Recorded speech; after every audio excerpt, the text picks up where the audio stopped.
How to log into Walgreens employees account. Hi everyone, welcome to our channel. This is Rose and without further ado, let's begin. First, you need to open any web browser on your device. For demo, I am on the Google Chrome. Now click on the search bar at the top of your screen and you can type in employees.walgreens.com or simply WBA Worldwide and press enter on your keyboard. Now you'll click on the first link from your results section and here you reach on the welcome screen of WBA Worldwide, that is Walgreens Employees Interface. Now you simply need to choose the work location. Here you can easily choose any location. If your country is not available, you can click on Other and click on Continue button.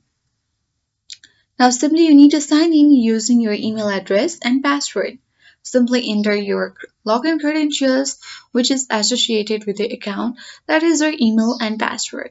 In case you forget the password, click on Forget a New Password link underneath the sign in button and then reset your password. And after entering all the credentials, click Sign In button and you will successfully log in into your Walgreens employees account. I hope this guide was helpful. If it was, then do like, share, comment, and don't forget to subscribe. Thank you for watching and I'll see you in the next video.